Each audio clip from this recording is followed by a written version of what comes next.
over the weekend, one of the most powerful Republicans in Pennsylvania bragged about his party's far-right agenda, and then the truth accidentally popped out.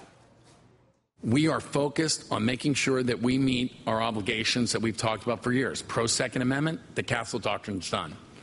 First pro-life legislation, abortion facility regulations in 22 years, done. Voter ID, which is going to allow Governor Romney to win the state of Pennsylvania, done. Voter ID is going to allow Mitt Romney to win Pennsylvania. Wow. There it is, folks. He's going to win because of voter ID. That's the GOP game plan for this election. And now they've admitted it.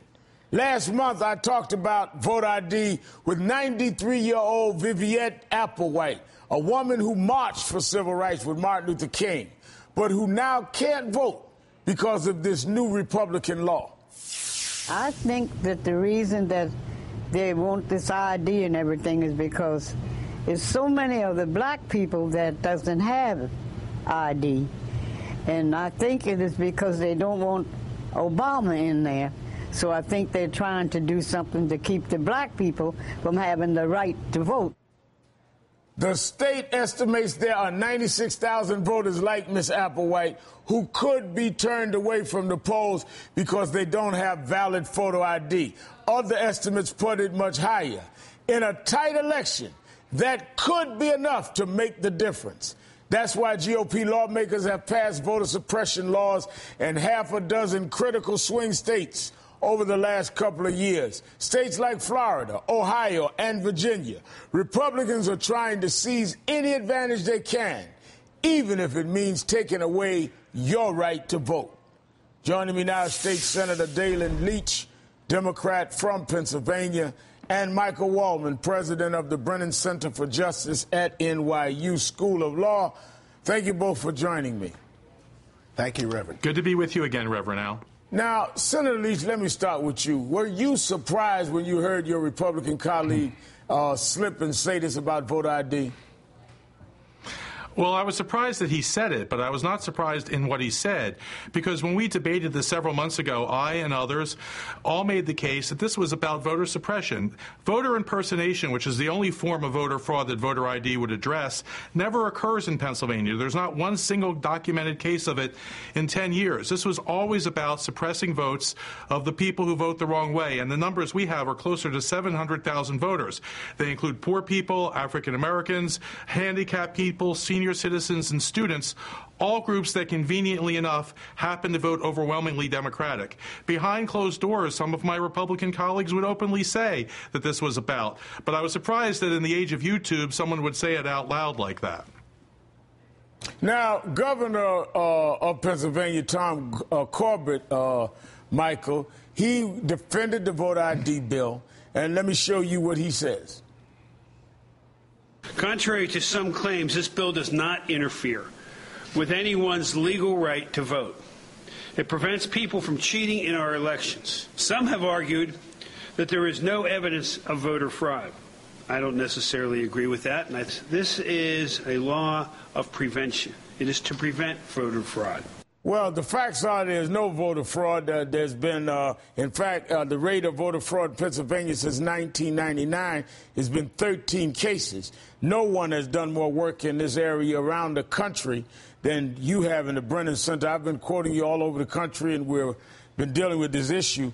Tell us how you react to this Pennsylvania legislator saying this, and what are actual numbers around the country, how this could really determine this election. Because even though it's outrageous what he said, he may be right. Well, you know, the classic definition of a gaffe is when a politician accidentally says something that's true by accident. You know, it's as if he took truth serum. I don't know what he was thinking. But the reality is there's no need for these laws, but they're going to have a real demonstrable, tangible impact on many voters. There are lots and lots of people in this country who just don't have this form of government ID. And our studies have estimated it's about 11% of eligible voters around the country. Now, many of them will be able to vote, many will be able to get the ID, but a lot of them are old or unable to, and they simply won't. And Pennsylvania has fewer offices to give out free IDs per person than any other state in the country. So it could be a real mess. We think it's illegal, and we hope it's going to be overturned. Now, you're absolutely right. That's why a lot of us are having to go and deal with these things. You know, Senator Leach, I interviewed an elected official from Florida about the ID laws in Alabama when we were on a voter ID march down there earlier this year. Let me show you what he said. First, the senator from from Florida, and then let me show you our discussing this in the middle of our voter ID march of National Action Network in Alabama. We have accountability. We're not going to wait for fraud. Government's all the time accused of waiting till there's a big problem. We don't need that. In the last 3 years, we've had 3 people convicted of voter fraud in Alabama, 2 in historically black counties, or majority black counties. And what I am trying to do as a state representative is protect the sanctity of that vote. Representative, you're cracking jokes, right? Not at all. 3 people in 3 years. That's 1 a year. So they're admitting there's no widespread fraud, that millions of people are voting, and they're talking about 2 or 3 people. They're going to change the laws and require people, Senator Leach, that will have to have government-issued photo ID, proof of citizenship. They have voter roll purges, shorter early voting time periods, eliminate election day registration, third-party registration restrictions.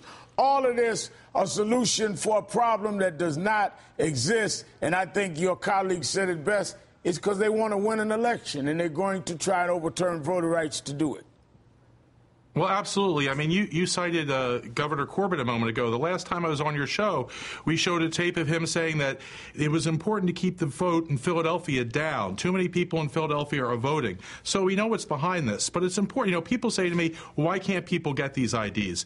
One of the reasons is these IDs are not free. The ID itself is free. But the supporting documentation, you need a birth certificate, for example, to get the voter ID. Depending where you're born, birth certificates could be up to $50. And so, you know, for people to afford that who are very poor and afford the transportation, sometimes 3 buses over a long distance to a voting, to a PennDOT office to get the voter ID photograph, it's something they simply can't do. And the great thing about voter suppression is you don't have to suppress every vote. Yeah. If you just suppress 30, 40% of the vote, again, as you say, that's going to make a difference of hundreds of thousands of votes, which in a close election could be all the difference.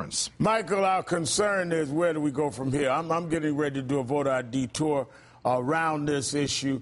Our fear is that we saw lines of people voting in 2008 who had ID. Now that they've changed it, we may see lines of people turned away. How do we avoid this? Well, in the short run, we need to do everything we can to make sure that people get the ID if they can get it. Right. We're challenging these laws in court. A lot of them are being pushed back. A lot of them are being overturned. That's for this election. Over the long run, we can move past this partisan voting war and have a much better substitute for our ramshackle voting system. No other democracy runs its systems the way we do. If we modernized our voter registration, made sure that the government had a list of everybody who's eligible to vote, it would add tens of millions of people to the rolls, it would cost less, and for someone who's really worried about fraud, it solves that too. We can do much better as a country, and if you think about it this week and next week, it's really evocative. On July 4th in Philadelphia, they signed the Declaration of Independence and said all men are created equal. We haven't always lived up to it, but that's the American ideal. That says that it's wrong to make it harder for any Americans to vote. We all have a responsibility to do it, but it really goes to the core of what our country is about to fight this, I really believe. State Senator Dalen Leach and Michael Waldman, thanks to both of you for your time tonight. Coming up, the murder rate soaring in one of America's most popular cities, and it has everyone wondering why. And the Supreme Court gets political and is worse than ever before. Why Americans need confidence in the court to do the right thing. Stay with us.